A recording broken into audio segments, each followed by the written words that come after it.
Imagine being told on your 13th birthday that you would marry your own brother, not a distant cousin, not a family friend who grew up beside you, your brother, the boy who teased you in the palace gardens, who shared the same mother and father, whose blood runs identical to yours through his veins. Now imagine being told this wasn't a tragedy, it wasn't a scandal, it wasn't even unusual, it was your sacred duty. This was the reality for countless princesses born into the royal families of ancient Egypt. From the Old Kingdom through the Ptolemaic dynasty, spanning nearly 3,000 years, the pharaohs of Egypt engaged in a practice that would shock modern sensibilities and challenge our understanding of family, power, and the divine. They married their sisters, not occasionally, not in isolated incidents lost to the chaos of war or political necessity. Systematically, deliberately, proudly. The famous boy king Tutankhamun married his half-sister Enkhsehnenmun. The legendary Cleopatra VII, yes, that Cleopatra, married not one, but two of her brothers, Ptolemy XIII and Ptolemy XIV. Pharaoh Thutmose II married his full sister Hatshepsut, who would later become one of Egypt's most powerful rulers. Pharaoh Ramesses II, called Ramesses the Great, married at least 3 of his own daughters during his long reign. This wasn't the act of one mad king or the desperate gamble of a dying dynasty. This was policy. This was tradition. This was, in the minds of the ancient Egyptians, the right and proper order of things. But why? What could possibly compel one of history's greatest civilizations to embrace what nearly every other culture on earth considered the deepest taboo? What dark logic underlies this practice? And what were the true consequences, both for the individuals involved and for the dynasties that clung to this tradition? The answer is far more disturbing than you might imagine. And it begins not with politics, not with power, but with the gods themselves. To understand why Egyptian pharaohs married their sisters, you must first understand something fundamental about ancient Egyptian religion, something that shaped every aspect of their civilization, from the grandest temple to the humblest farming village. The Egyptians did not see their pharaoh as merely a king. They saw him as a god walking among men. This wasn't metaphor. It wasn't political propaganda, though it served that purpose too. It was fundamental theological truth, as certain to the ancient Egyptians as gravities to us. The pharaoh embodied Ma'at, the cosmic principle of truth, balance, justice, an order that prevented the universe from collapsing back into primordial chaos. Without the pharaoh, without his divine nature properly maintained and transmitted, the sun might fail to rise, the Nile might cease its life-giving floods, and Egypt itself would crumble into the howling chaos that existed before creation. Historical records from the 12th dynasty, around 1900 BCE, describe the pharaoh as existing on earth forever and ever, judging mankind and propitiating the gods, and setting order in place of disorder. The instruction of Tehotep, one of the oldest moral texts in human history, emphasizes that the pharaoh is the living embodiment of Mat, the only bridge between the divine and mortal realms. But how does one maintain divinity in human flesh? How does a god ensure his successor is also a god? The Egyptians found their answer in the oldest stories they knew, the myths of their own deities, carved on temple walls since the dawn of their civilization. In the beginning, according to the priests of Heliopolis, the earth god Geb and sky goddess Nut bore 4 children: Osiris, Isis, and Nephthys. Osiris, the eldest, became the first king of Egypt, and he married his sister Isis, not his cousin, not a noblewoman from a distant province. His sister, born from the same divine parents, sharing the same cosmic essence. Their union was not scandalous, it was sacred. It was the divine blueprint for proper kingship, carved into the very structure of creation itself. When Osiris was murdered by his jealous brother Set, dismembered and scattered across Egypt, it was Isis who traveled the length of the kingdom gathering his pieces. through her great magic and through her devotion as both sister and wife. She resurrected Osiris long enough to conceive their son Horus. This myth wasn't mere entertainment to the ancient Egyptians. It was theological instruction. It was the operating manual for the cosmos. If the gods married their siblings, if the divine rulers of the universe found power and legitimacy in such unions, then surely the pharaohs, who were living gods themselves, must follow the same pattern. This is the thesis of our investigation. The pharaohs married their sisters not out of perversion, not from random cultural quirk, but from profound religious conviction. They believed, with every fiber of their being, that such marriages maintained their divine essence, preserved the cosmic order, and protected Egypt from chaos.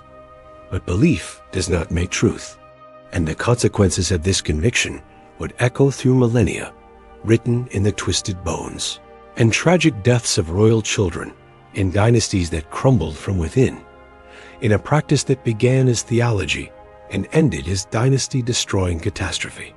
Let us examine how this belief was put into practice and what it truly cost. The story of Osiris and Isis wasn't just one myth among many in ancient Egypt. It was the foundational narrative, the bedrock upon which the entire concept of kingship rested. Every child in the palace would have known this story before they learned to write their own name.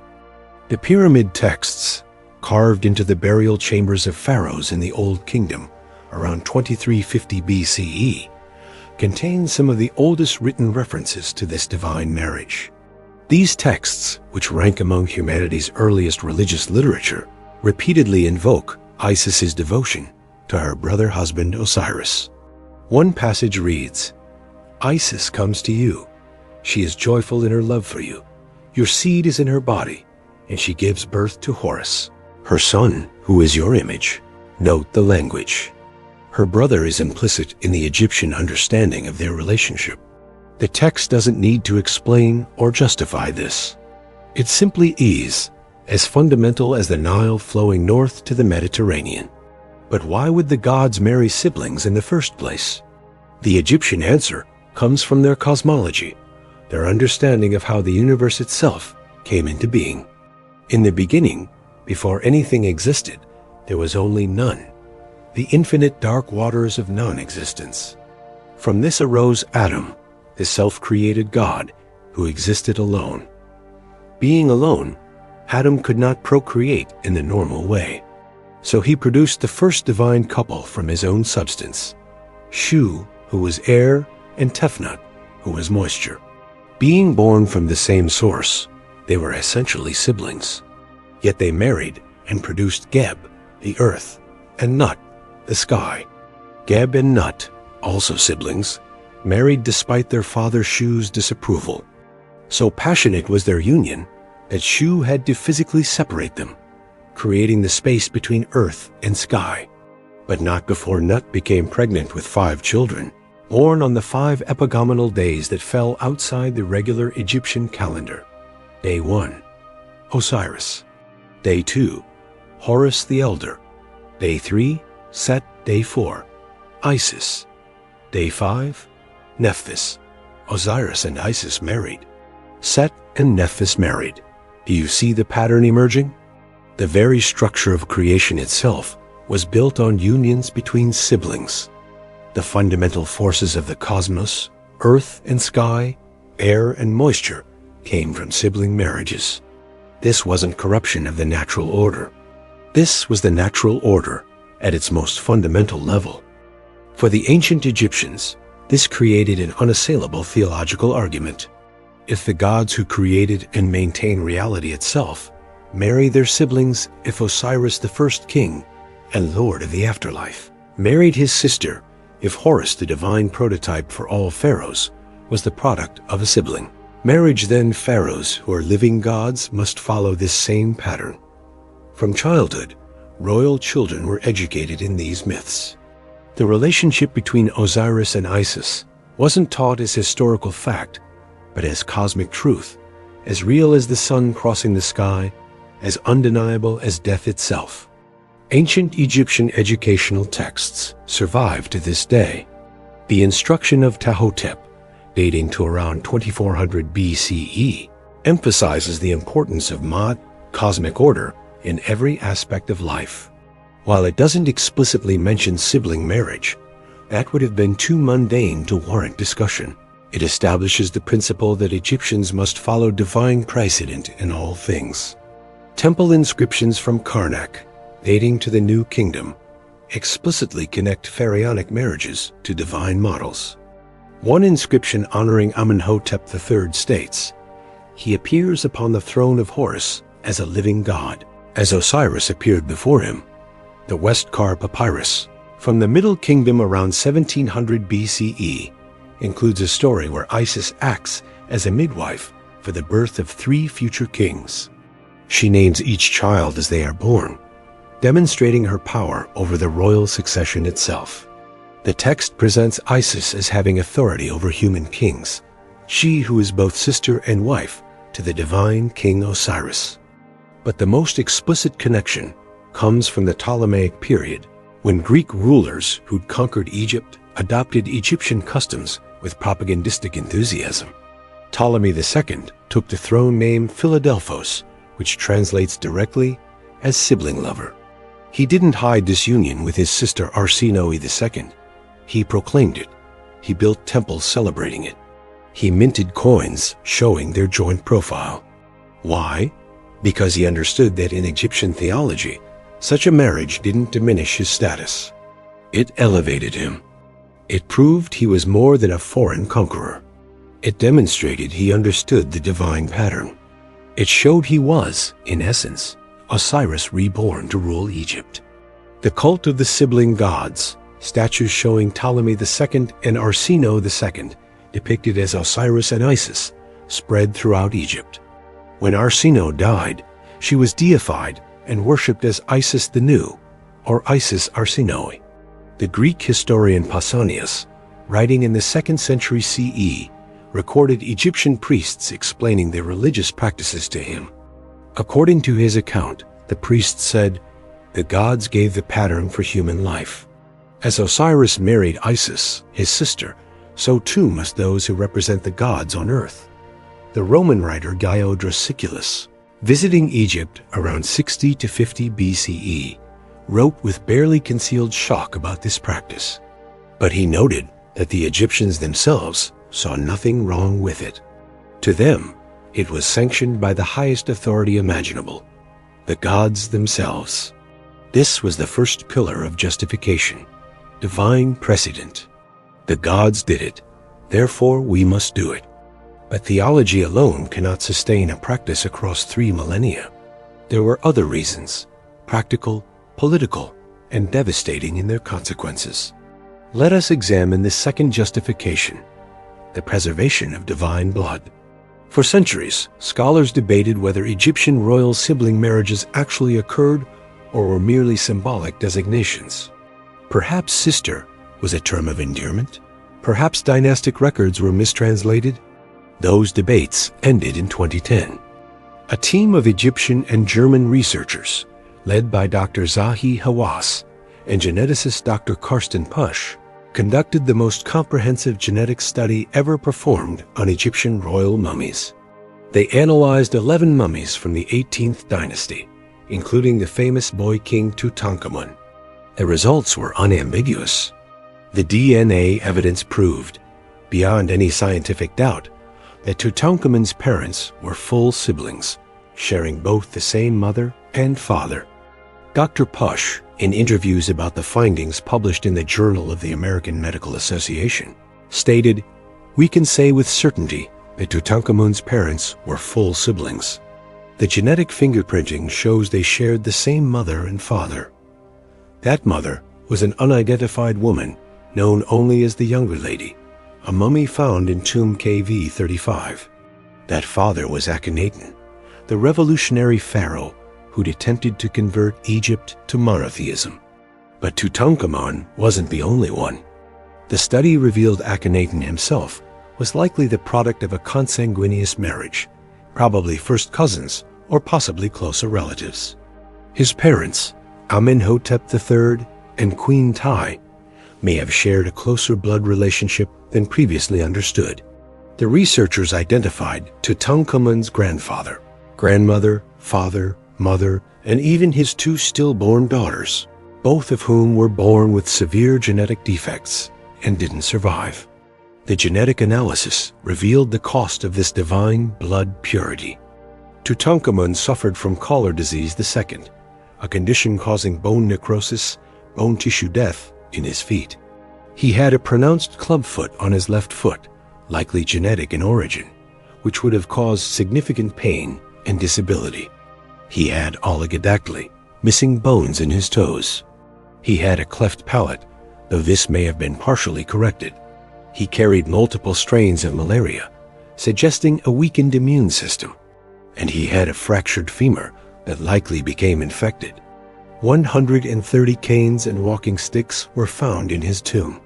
130. These weren't ceremonial. The wear patterns on the grips, the scratches, the repairs, all indicate these were medical devices, tools he needed to walk. Dr. Albert Zink, from the Institute for Mummies and Icemen in Italy, conducted a virtual autopsy using over 2,000 CT scans of Tutankhamun's mummy. His findings paint a picture of a young man who lived in constant discomfort. We know that this man had 130 walking sticks and that he used to shoot arrows while sitting. Dr. Zink noted, "This does not match the image of a healthy warrior pharaoh leading his armies." The clubfoot would have made riding a chariot nearly impossible. The researchers concluded that Tutankhamun likely died from a combination of his chronic genetic conditions, malaria infection, and complications from the leg fracture. Perhaps falling because of his clubfoot, breaking his femur, and dying from sepsis when the fracture became infected. He was 19 years old, but the genetic consequences extended beyond individual suffering. The Ptolemaic dynasty provides the most extensive documentation. Unlike earlier periods where record keeping was more fragmented, the Ptolemaic period left us detailed genealogies, contemporary Greek and Roman accounts, and extensive archaeological evidence. Of the 15 major marriages in the Ptolemaic dynasty, 10 or 11 were between full siblings. Ptolemy II Philadelphus married his full sister Arsinoe II, though this marriage produced no children. Ptolemy IV married his full sister Arsinoe III. They produced one son, Ptolemy V. Ptolemy V married Cleopatra I, a Seleucid princess from outside the family, a rare infusion of new blood. Their children included Ptolemy VI, Cleopatra II, and Ptolemy VIII. Ptolemy VI married his full sister Cleopatra II. They had 4 children together. When Ptolemy VI died, his brother Ptolemy VIII married the widow Cleopatra II, his own sister, now also his brother's widow. They had children together. Then Ptolemy VIII also married Cleopatra III, his niece and stepdaughter, the daughter of Cleopatra II. So he was simultaneously married to both a mother and her daughter, both of whom were his close blood relatives. Cleopatra VII, the famous Cleopatra who captivated Julius Caesar and Mark Antony, married her brother Ptolemy XIII when she was 18 and he was 10. They fought a civil war against each other. When he died, possibly drowned in the Nile, possibly assassinated, she married her other brother, Ptolemy XIV, age 12, and had him killed 3 years later. Cleopatra's parents, Ptolemy XII and an unknown mother, were likely siblings or first cousins. Going back further, almost every Ptolemaic pharaoh descended from marriages between close relatives. Modern genetic studies help us understand what was happening. When siblings reproduce, they share approximately 50% of their genetic material. This means any recessive genetic markers, mutations that only cause problems when inherited from both parents, have a dramatically higher chance of being expressed in their children. In normal human populations, the risk of genetic disorders in children is approximately 3 to 4%. Between first cousins, this rises to 5 to 6%. Between siblings, it jumps to 25 to 30%. Between siblings whose own parents were closely related, the risks become catastrophic. Cleopatra VII had a coefficient of inbreeding calculated at approximately 45.38%, one of the highest ever recorded for any historical royal family. When she married her brothers Ptolemy XIII and Ptolemy XIV, their coefficient of relationship exceeded 90%, meaning they shared more than 90% of their genetic material. Think about that for a moment. Cleopatra and her brothers were more genetically similar to each other than most. Identical twins are to the general population. Contemporary observers noted that many Ptolemaic rulers showed physical signs of inbreeding. Extreme obesity, prominent bulging eyes, swollen necks, likely indicating thyroid disorders. Sculptures and coins from the period confirm these descriptions. By the time of Cleopatra VII, the Ptolemaic dynasty was collapsing under its own genetic weight. Of her 4 children, Caesarean by Julius Caesar and twins plus a son by Mark Antony, only the children with foreign fathers showed signs of robust health. Cleopatra herself appears to have gotten relatively lucky with which genes she inherited, at least physically. But her inability to produce healthy children with her brothers tells the real story. She married Ptolemy XIII. No children resulted before their civil war ended with his death. She married Ptolemy XIV. No children resulted before she had him killed. But with Julius Caesar, a Roman with no Ptolemaic blood, she quickly conceived Caesarean. With Mark Antony, another genetically unrelated Roman, she had 3 more healthy children. The pattern is clear. The Ptolemaic genetic line was exhausted, capable of continuing only through infusion of outside blood. The physical evidence is undeniable. DNA analysis, mummy examinations, demographic patterns, and contemporary accounts all point to the same conclusion. Sustained close inbreeding produced severe genetic consequences for Egyptian royal families. Yet the practice continued for 3,000 years. Why? What could be worth such a cost? The answer lies in the second great justification, the preservation of divine blood and political power. The Egyptians had a term, Nesubiti, the one who belongs to the sedge and the bee, the king of Upper and Lower Egypt. But implicit in this title was another, more profound identity. Horus in life, Osiris in death. The pharaoh wasn't just appointed by the gods, he was a god. His blood carried divine essence, what Egyptologists call Sa-Ra, the son of Ra, the sun god himself. But here's the terrifying question that haunted every succession. How do you transfer divinity? In most monarchies, succession is a matter of law and legitimacy. The king dies, the crown prince becomes king, supported by legal precedent and military force if necessary. In Egypt, succession was theological crisis management. If the new pharaoh lacked sufficient divine essence, the consequences weren't just political, they were cosmic. The sun might not rise. The Nile might not flood. Mat could fail, and Egypt could collapse into Isfet, chaos, disorder, the primordial nothingness that existed before creation. The instruction of Tehotep states, "If you are a man of worth who sits in the council of his Lord, concentrate on excellence. Your silence is better than gossiping. Speak only when you know you have a solution. It is the skilled who should speak in council. Speaking is harder than any labor." While this seems like general advice, it reflects the Egyptian belief that authority to speak, authority to rule, comes from possessing Mat within oneself. The pharaoh possessed Mat because divinity flowed in his blood. But if divinity is in the blood, how do you ensure the heir has sufficiently divine blood? The Egyptian answer: marry within the divine bloodline. Keep the sacred essence concentrated. Do not dilute it with common human blood. A princess born to the reigning pharaoh and his great royal wife possessed divine blood from both parents. She was, in essence, doubly divine. If the crown prince married such a woman, their children would be triply concentrated in divine essence, divine father, divine mother, divine grandparents. This wasn't just abstract theology. It had profound political implications. In ancient Egypt, the royal succession often came through the female line as well as the male. The title God's wife of Amun, or great royal wife, carried its own divine authority. Some of the most powerful pharaohs, like Hatshepsut, claimed legitimacy through their mother's bloodline. Hatshepsut's claims to power explicitly referenced her divine heritage.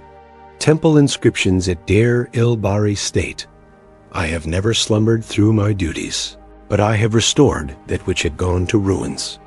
I have raised up that which had gone to pieces since the foreigners were in the midst of avarice of the Northland, overthrowing that which had been made. But I have caused the temple to grow from heaven."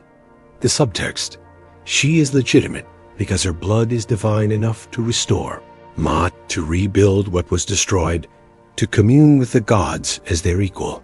The politics of divine blood created a unique problem. What happened when a pharaoh died with no son from his sister wife, but had sons from lesser wives? This is where the political genius of sister marriage reveals itself. If you were a prince whose mother was a minor wife or concubine, your claim to divinity was weak. But if you married the previous pharaoh's daughter by his sister wife, your half-sister, who possessed concentrated divine blood, suddenly your claim strengthened enormously. You weren't claiming the throne through your blood alone. You were claiming it through your wife's blood, and the blood your children with her would possess. This created a system where the legitimacy to rule came partly through the female line. Princesses became crucial political assets. Marrying the right princess was often more important than being the right prince. Sister marriage became a tool for managing succession disputes. Thutmose II had weak health and a questionable claim. His mother was a minor wife. He married his half-sister Hatshepsut, daughter of Thutmose I, by his great royal wife Ahmose.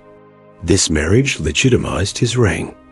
When Thutmose II died young, his son Thutmose III was still a child, and his mother was a minor wife named Isis, a common name, not the goddess. His claim was weak. Hatshepsut, as the widow of the previous pharaoh and the daughter of a pharaoh by divine sister marriage, had stronger divine legitimacy than the child Thutmose III. So she took power, first as regent, then as pharaoh in her own right. This pattern repeats throughout the New Kingdom. When Akhenaten's religious revolution failed and he died in disgrace, the succession became chaotic. Several short-lived pharaohs ruled briefly. Then Tutankhamun, son of Akhenaten by his sister wife, married Enkhsenamun, daughter of Akhenaten and Nefertiti. Their combined divine bloodlines, both being children of sibling marriages, made them the legitimate heirs despite Akhenaten's controversial reign. When Tutankhamun died without surviving heirs, Enkhsenamun found herself in an impossible position. As the daughter of a pharaoh by his sister wife, widow of a pharaoh who was himself the son of sibling parents, she possessed perhaps the most concentrated divine blood in Egypt. Whoever married her could claim the throne. Ancient letters discovered at Hattusa, capital of the Hittite Empire, reveal that Enkhsenamun wrote to the Hittite king Suppiluliuma I, asking him to send a son for her to marry. "My husband has died," she wrote, "and I have no son. They say about you that you have many sons. You might give me one of your sons to become my husband. Never shall I pick out a servant of mine and make him my husband." The Hittite king, suspicious of such an unprecedented offer, sent an ambassador to verify. By the time he agreed and sent Prince Zenanza to marry Enkhsenamun, months had passed. Zenanza was murdered en route to Egypt, likely by General Horemheb or his supporters, who had their own designs on the throne. Enkhsenamun was forced to marry Ai, Tutankhamun's elderly advisor, who used his marriage to her to claim the throne. She disappears from historical records shortly after, possibly died, possibly killed, possibly retired to obscurity. This system meant that princesses were politically crucial. They weren't just married off to create foreign alliances, as in European monarchies. They were the vessels of divine essence, the carriers of legitimacy, the living embodiment of Maat's continuity. Marrying them outside the royal family meant diluting divine blood. Marrying them to foreign princes meant giving Egypt's sacred essence to foreigners, unthinkable from a theological perspective. So they married their brothers, their fathers, their cousins, anyone who could keep the divine blood concentrated within the family. The genetics were devastating. The politics were complex. But the theology was crystal clear. Only concentrated divine blood could maintain Maat and prevent Egypt from collapsing into chaos. But there was one more factor driving this practice, perhaps the most disturbing of all. The simple human reality of power, control, and what happens when absolute authority believes itself above moral law. There's a quote attributed to Lord Acton: "Power tends to corrupt, and absolute power corrupts absolutely." The pharaohs of Egypt possessed power as absolute as any in human history. They were gods. Their word was law. Their will was destiny. No parliament restrained them. No constitution limited them. No public opinion concerned them. No moral authority stood above them, because they were the highest moral authority. What happens to human psychology in such circumstances? The historical record suggests that for some pharaohs, sister marriage wasn't primarily about theology or politics. It was about possession, control, the ultimate expression of absolute power. Ramesses II is celebrated as one of Egypt's greatest pharaohs, a military leader, prolific builder, father of approximately 100 children by various wives. Modern Egyptology treats him with reverence. But let us examine what the sources actually tell us about his marriages to his daughters. Bintenath, his daughter by his wife Isetnofret, was elevated to the position of great royal wife, the pharaoh's primary spouse. Inscriptions from around year 30 of Ramesses' reign begin referring to her with this title. She bore him at least one child, possibly more. Meritamen, his daughter by Nefertari, also became great royal wife. Temple inscriptions show her participating in royal rituals in this capacity. Nebetui, another daughter, is depicted with royal wife titulary in several monuments. Some Egyptologists argue these might have been ceremonial titles rather than actual marriages, but the evidence suggests otherwise. The title Great Royal Wife had specific meaning, the pharaoh's actual spouse. These daughters appear in contexts reserved for wives, not merely princesses. Some bore children referred to as the pharaoh's offspring. Contemporary civilizations, Greek, Roman, Persian, recorded this practice with shock, suggesting it wasn't merely symbolic. The historical Diodorus Siculus, writing in the 1st century BCE, explicitly stated that Egyptian laws permitted the king to marry his sister, noting with evident disapproval that this was their custom. Modern scholarship often sidesteps this uncomfortable reality, focusing on the theological and political justifications we've already discussed. And those justifications were real. The Egyptians genuinely believed in divine blood preservation. But we must also acknowledge that human psychology doesn't cease to exist within cultural context. A man with absolute power, raised from birth to believe he is a living God, told that his desires are not bound by the laws that govern lesser mortals. Such a man might very well come to see his daughters not as human beings with their own autonomy, but as extensions of his own divine will, possessions to be disposed of as he sees fit. The ancient world had a concept largely lost in modern times: the absolute authority of the paterfamilias, the male head of household whose power over his family was essentially unlimited. In Rome, the paterfamilias legally owned his children. He could sell them, kill them, or dispose of them as he saw fit, though social custom created some restraints. In Egypt, the pharaoh was paterfamilias not just of his family, but of the entire nation. Everyone was his child in a sense. His authority was even more absolute than a Roman father's.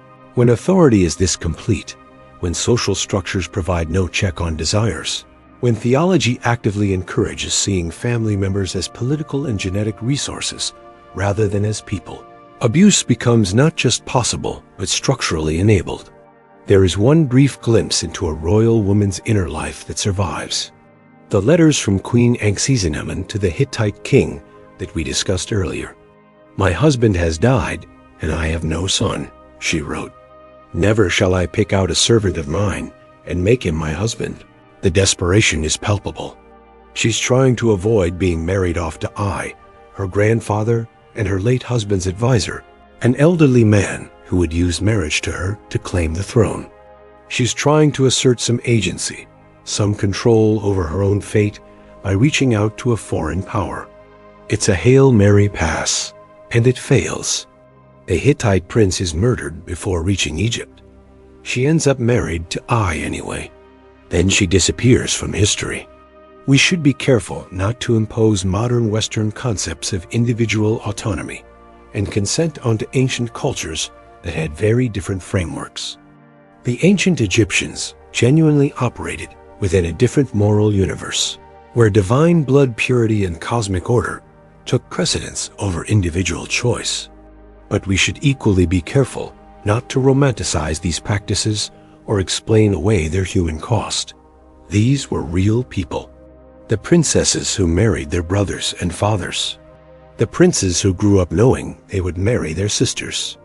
The children born with devastating genetic conditions because their family tree had collapsed into itself. They laughed, cried, hoped, feared, dreamed, and suffered. They were not abstract theological concepts. They were human beings trapped in a system that valued them primarily as vessels for divine essence and tools for political legitimacy. The Greek historian Herodotus, visiting Egypt in the 5th century BCE, recorded Egyptian customs with a mixture of fascination and horror. While he praised Egyptian piety and learning, he also noted practices that shocked Greek sensibilities. The Romans, when they conquered Egypt, officially banned sibling marriage for everyone except the residents of Alexandria, who were largely Greek and already practicing it in imitation of the Ptolemies. Roman law considered such marriages incestuous and void. But for 3,000 years, Egypt had operated under a different set of assumptions about kinship, divinity, and power, which brings us to the final consequence. How this practice ultimately contributed to the collapse of Egyptian independence and the end of pharaonic civilization itself.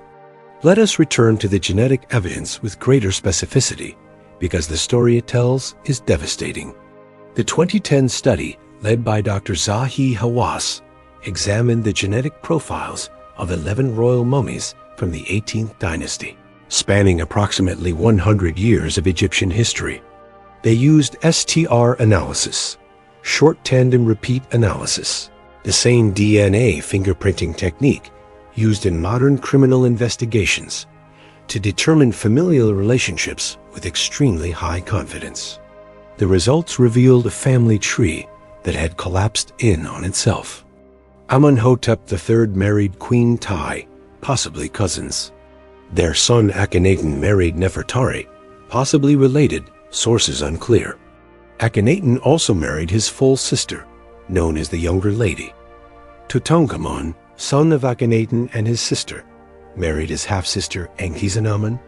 Tutankhamun and Anck-Season-Amon's 2 daughters were stillborn, both with severe genetic defects. The coefficient of inbreeding, a measure of how likely 2 alleles at a genetic locus are to be identical by descent, reached catastrophic levels by Tutankhamun's generation. Dr. Albert Zink's team found that Tutankhamun carried genetic markers for malaria tropica, multiple strains, suggesting repeated infections. Stever, AMA1, and MSP1 genes indicating active malaria at time of death. Necrosis of bone tissue in his left foot. Cleft palate genes, though possibly not fully expressed. Various other genetic markers associated with bone and immune system disorders. His immune system was likely compromised from birth due to the concentrated inbreeding of his lineage. Where a healthy individual might fight off malaria, Tutankhamun succumbed to it, especially after his leg fracture became infected. The 18th dynasty provides some of the clearest evidence. Queen Hatshepsut, one of Egypt's most successful pharaohs, was the daughter of Thutmose I and his great royal wife Ahmose. Hatshepsut married her half-brother Thutmose II. Their union produced one daughter who survived to adulthood, Neferir. Several other children likely died in infancy, not uncommon in ancient times, but potentially exacerbated by consanguinity. Thutmose II himself appears to have had health problems. He ruled only 3 to 4 years and died young. His mummy, examined by Grafton Elliott Smith in 1907, showed signs of chronic illness. Smith noted, "The body was that of a youth or young man of unhealthy constitution."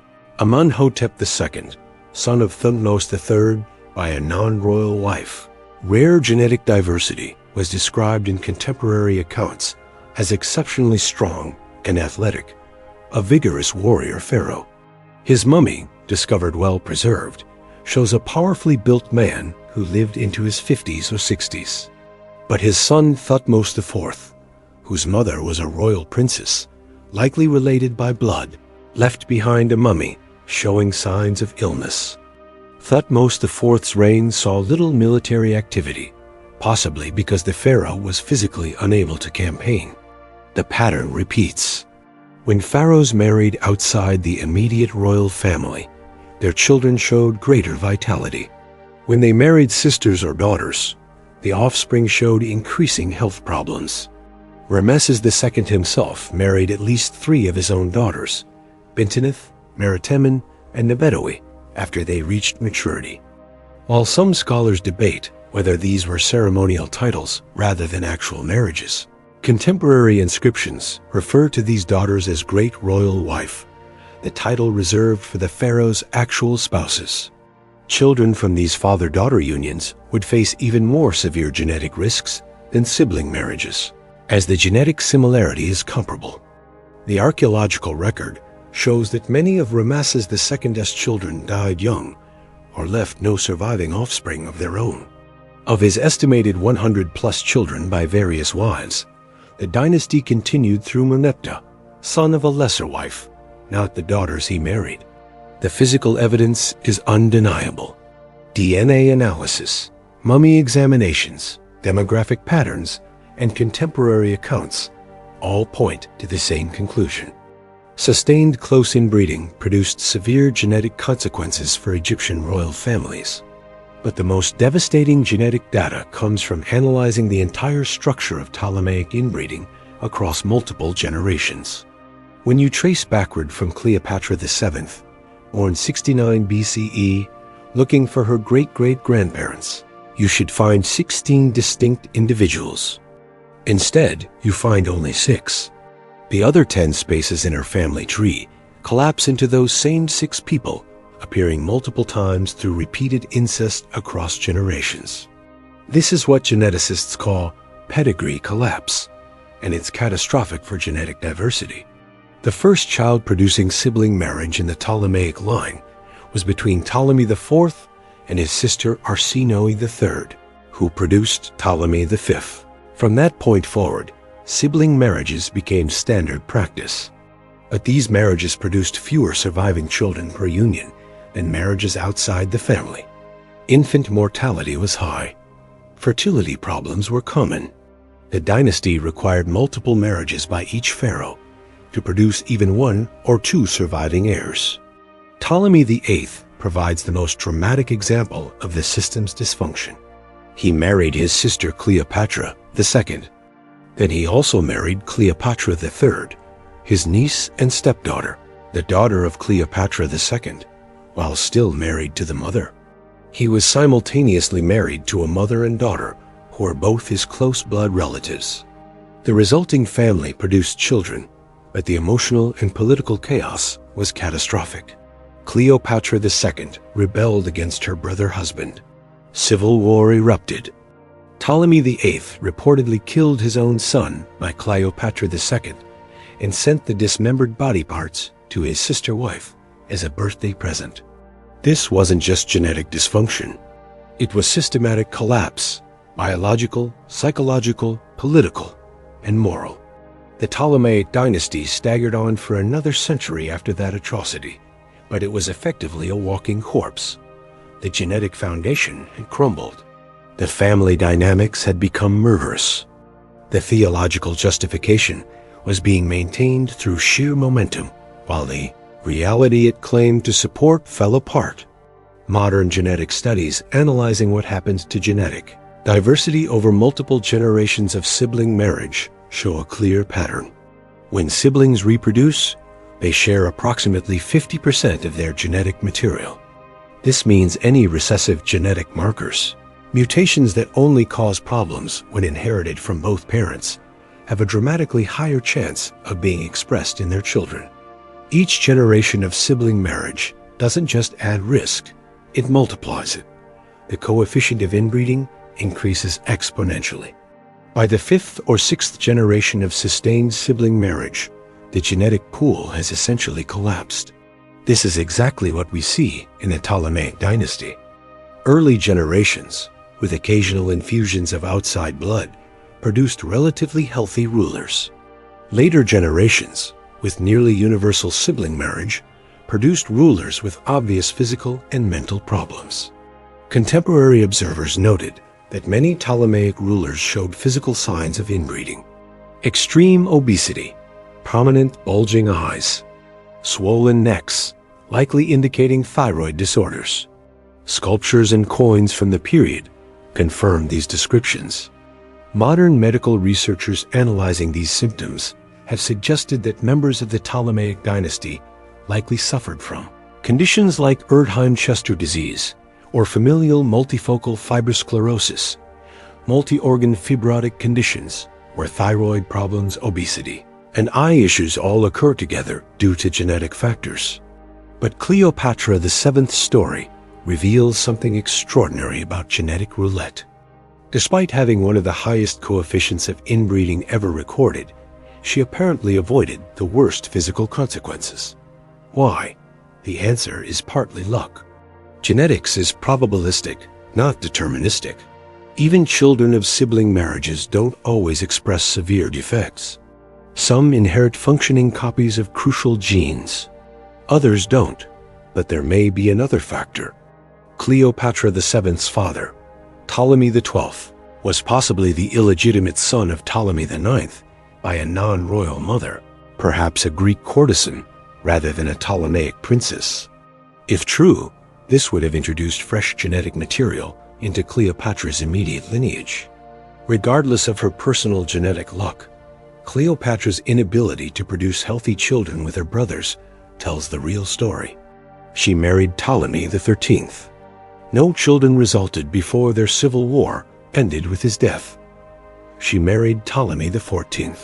No children resulted before she had him killed. But with Julius Caesar, a Roman with no Ptolemaic blood, she quickly conceived Caesarion. With Mark Antony, another genetically unrelated Roman, she had 3 more healthy children.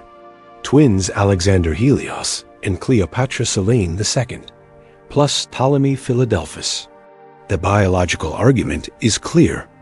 The Ptolemaic genetic line was exhausted, capable of continuing only through infusion of outside blood.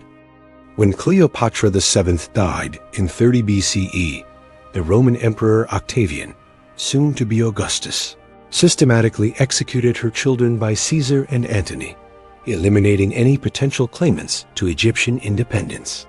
Egypt became a Roman province, and the 3,000-year tradition of pharaonic rule ended forever. The genetic evidence is now undeniable. The practice of sustained close relative marriage produced compromised immune systems, bone disorders and physical deformities, reduced fertility and increased infant mortality, metabolic and endocrine disorders, shortened lifespans for many rulers, and ultimate inability to produce viable heirs. But genetics alone didn't destroy the pharaonic system.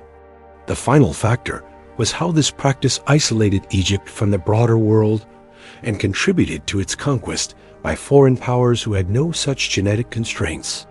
Here's the terrible irony. While Egyptian rulers were marrying their sisters to preserve divine essence, their civilization was being overtaken by cultures that did the opposite. The Persians, who conquered Egypt in 525 BCE, practiced strategic marriages across their vast empire, mixing bloodlines from India to Greece, creating a genetic and cultural melting pot. Alexander the Great, who conquered Egypt in 332 BCE, was Macedonian Greek from a culture that considered sibling marriage abhorrent. His generals, including Ptolemy, came from diverse backgrounds, their vigor partly a result of genetic mixing across the Greek world. The Romans, who finally ended Egyptian independence in 30 BCE, explicitly banned sibling marriage except for Egyptians in Alexandria. Roman law considered it incestuous and void. Roman society practiced exogamy, marriage outside the immediate family, as a tool for building political alliances and strengthening the state. There's a brutal biological truth here. Genetic diversity creates resilience. Isolated gene pools create fragility. By the time of Cleopatra VII, the Ptolemaic dynasty was so genetically compromised that it could barely govern effectively, much less resist Roman power. The family was more focused on killing each other in succession disputes than on strengthening Egypt against external threats. Cleopatra herself was brilliant. Politically astute, linguistically gifted, she spoke at least 9 languages, strategically sophisticated enough to seduce 2 of Rome's most powerful men in succession. But she was fighting with a losing hand, leading a dynasty and an ideology that had exhausted itself from within. The famous Battle of Actium in 31 BCE wasn't primarily won because Rome had better military technology or superior tactics. It was won because Rome had built a system that incorporated strength from everywhere, while Egypt had built a system that concentrated power in an ever-shrinking genetic pool. The very practice that was supposed to preserve Egypt's divine essence instead made Egypt vulnerable, isolated, unable to adapt to a changing world. And here's perhaps the darkest truth. The Egyptians never recognized what was happening. Until the very end, they believed their system worked. They believed divine blood required preservation through sibling marriage. They believed the genetic consequences, which they could see in their sick children, their stillbirths, their pharaohs who died young, were unfortunate coincidences rather than systematic outcomes of their own practices. The cognitive dissonance must have been extraordinary. How do you maintain belief in a system that produces such obvious suffering? How do you continue practices that repeatedly fail to achieve their stated goals? The answer is through motivated reasoning, through cultural momentum, through the human capacity to not see what would be too painful to acknowledge. If you're a priest who's devoted your life to the divine nature of the pharaoh, if you're a pharaoh who's been told since birth that your divinity is literal truth, if you're a princess whose only value in this system comes from your divine bloodline, if you're a culture whose entire identity is built on the unbroken continuity of divine kingship, then acknowledging that the system is broken, that the theology is wrong, that the suffering is for nothing, that's not just intellectually difficult. It's psychologically impossible.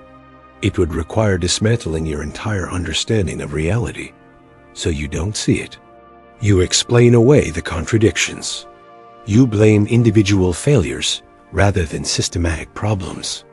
You maintain the faith even as the evidence mounts against it. This pattern isn't unique to ancient Egypt. Throughout history, civilizations have clung to beliefs and practices long after evidence accumulated against them. The Spanish Habsburgs continued cousin marriage even as their dynasty produced increasingly disabled heirs, culminating in Charles II, who could barely eat or speak and died childless at 38.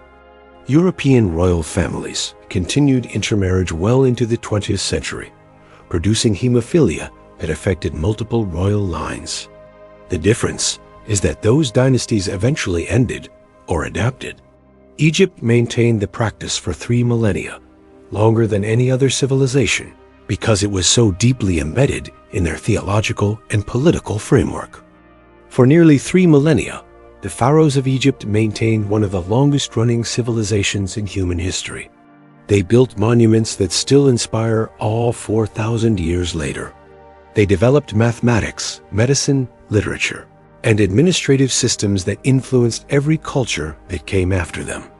And they did all of this while systematically marrying their sisters, their daughters, their closest blood relatives, convinced that this practice preserved something sacred, something divine, something essential to Egypt's survival.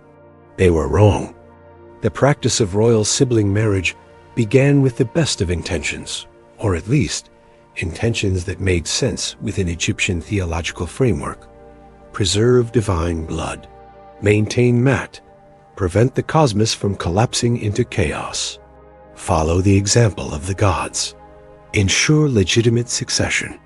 Keep political power concentrated. But somewhere between intention and implementation, between theology and reality, the system became a trap. Modern anthropology recognizes the Westermark effect, the phenomenon where people raised together from early childhood rarely develop sexual attraction to each other. This is biology's way of preventing incest, functioning across virtually all human cultures regardless of explicit taboos. The Egyptian royal family had to overcome this natural aversion through cultural programming. From birth, princesses and princes were told that their futures lay with each other, that their marriages were sacred duty, that their desires, their natural inclinations toward non-siblings, were irrelevant compared to cosmic necessity. How many princesses like Tutankhamun desperately sought alternatives, only to be forced into marriages with brothers or fathers? How many princes felt revulsion at their commanded desire, but suppressed it in service to duty and divine mandate? How many of these unions, portrayed in temple reliefs as harmonious partnerships of gods on earth, were actually sites of quiet suffering, resignation, and dreams of escape that could never be spoken aloud? But even if we set aside the human cost, the agency denied, the suffering hidden, the children born to die of genetic defects, we must still confront the ultimate failure of the system on its own terms. The practice was supposed to preserve divine essence and protect Egypt. It did neither. While Egyptian rulers were marrying their sisters to preserve divine essence, their civilization was being overtaken by cultures that did the opposite. Cultures that practiced exogamy, that mixed bloodlines strategically, that built strength through diversity rather than concentration. The Persians conquered Egypt. Alexander conquered Egypt. The Romans conquered Egypt. Each time, the conquerors came from societies that explicitly rejected incest, that built their power on incorporating diverse peoples and bloodlines. By the time of Cleopatra VII, Egypt was the last domino to fall. Isolated, weakened by centuries of inbreeding among its rulers, unable to adapt to a changing Mediterranean world. When Cleopatra and Antony were defeated at Actium, when Egypt became a Roman province, when the 3,000-year tradition of pharaonic rule finally ended, it wasn't primarily because Rome had better armies. It was because Rome had built a system that incorporated strength from everywhere, while Egypt had built a system that concentrated power in an ever-shrinking genetic pool that ultimately consumed itself. The very practice that was supposed to preserve Egypt's divine essence instead made Egypt vulnerable, isolated, unable to compete with more adaptive civilizations. There's a brutal lesson here about ideology and reality, about what happens when cultural beliefs persist despite mounting evidence against them, about how even the most intelligent and well-intentioned people can maintain practices that cause tremendous suffering when those practices are central to their identity and worldview. The Egyptians weren't stupid. They weren't cruel by nature. They were operating within a theological framework that made perfect sense to them. The gods married their siblings. The cosmos was structured on sibling unions. Divine blood required preservation. Mat depended on maintaining proper order, and proper order meant following divine precedent. But reality doesn't care about our frameworks. Biology doesn't bend to theology. Genetics operates by its own rules, indifferent to our beliefs about divinity or destiny. The tragic irony is that the practice designed to preserve Egypt forever contributed to its ultimate downfall. The divine blood that was supposed to protect the kingdom instead weakened it. The cosmic order that was supposed to prevent chaos created its own form of disorder, biological and political. So why did ancient Egyptian pharaohs marry their sisters? The surface answer is theological. They believed they were gods, following divine precedents set by Osiris and Isis. The political answer adds nuance. They needed to concentrate divine legitimacy, manage succession disputes, and prevent power from flowing outside the royal family. The psychological answer goes deeper. Absolute power corrupts absolutely, creating conditions where rulers viewed family members as possessions rather than persons. But the ultimate answer is the most disturbing. They did it because they could, because their society had constructed an ideology that justified it, because their power was absolute enough that no one could stop them, because cultural beliefs, once established, develop tremendous momentum that persists even when evidence accumulates against them. And because human beings, even intelligent and well-intentioned ones, are capable of maintaining beliefs that cause tremendous suffering when those beliefs are central to their identity and worldview. The practice of royal sibling marriage in ancient Egypt stands as one of history's most striking examples of how ideology can override biology, how cultural beliefs can persist despite devastating consequences, and how even the greatest civilizations can be brought down by their own contradictions. The Egyptians built monuments that have lasted 4,000 years, but they built a genetic system that couldn't survive 3,000. They created art, literature, and architecture that still inspire awe, but they created a marriage system that produced stillborn children and doomed dynasties. They believed they were preserving something sacred. They were destroying something irreplaceable, the genetic vitality and adaptive capacity that any long-term civilization requires. When we stand before the Great Pyramids, when we marvel at the treasures of Tutankhamun's tomb, when we read the poetry of ancient Egypt and admire their astronomical knowledge, we're looking at the achievements of a brilliant civilization. But we must also remember what we cannot see: the princesses who had no choice, the children who never lived, the dynasties that collapsed from within, the genetic burden accumulating generation after generation, hidden beneath golden masks and divine propaganda. Tutankhamun's burial mask is one of the most beautiful objects ever created by human hands. It gleams with gold and lapis lazuli, a face of perfect divine serenity. But beneath that mask was a boy whose body was broken, a boy who walked with a limp, who needed 130 canes just to move around his palace. A boy who suffered pain every day of his short life. A boy whose 2 daughters were born dead, their little bodies buried with honors they never lived to earn. A boy who died at 19, killed by the very system that made him a god. That's the real legacy of royal sibling marriage in ancient Egypt. Not the theology, not the politics, but the human cost. The suffering justified by divine mandate. The children sacrificed to preserve cosmic order. The civilization that built to last forever, but planted the seeds of its own destruction in the very practice meant to preserve it. The pharaohs married their sisters because they believed it would preserve Egypt forever. Instead, it contributed to Egypt's ultimate conquest and the end of pharaonic civilization. That is the disturbing reason. That is the terrible price of divinity. That is why, when we stand before Egypt's monuments and marvel at their endurance, we must also remember the hidden cost, written in the twisted bones of royal children, in the desperate letters of princesses seeking escape, in the stillborn babies buried with honors they never lived to earn, and in the 3,000-year persistence of a practice that began as theology and ended as tragedy. The lesson echoes across the millennia, not just about ancient Egypt, but about human nature itself. What ideologies do we maintain today that future generations will look back on with the same mixture of awe and horror. What beliefs do we cling to, despite mounting evidence? What suffering do we cause in the name of preserving something we believe is sacred?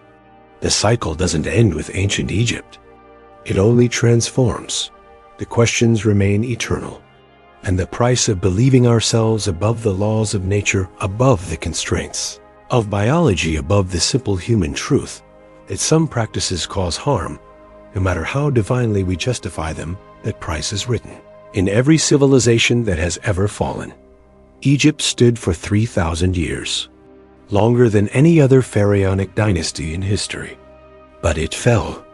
And when it fell in part because the very practices meant to preserve its divine essence had instead consumed it from within, leaving it too weak, too isolated, too genetically compromised to survive in a world that had moved beyond such beliefs.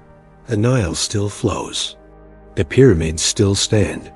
The temples still tower against the desert sky. But the dynasty of the god kings is dust, and the divine blood they worked so hard to preserve has long since returned to the earth from which all mortals, even those who believe themselves gods, ultimately come. That is the final truth of ancient Egypt's royal sibling marriages. That is the haunting conclusion. That is the price, the terrible price, of believing divinity could be preserved through human blood.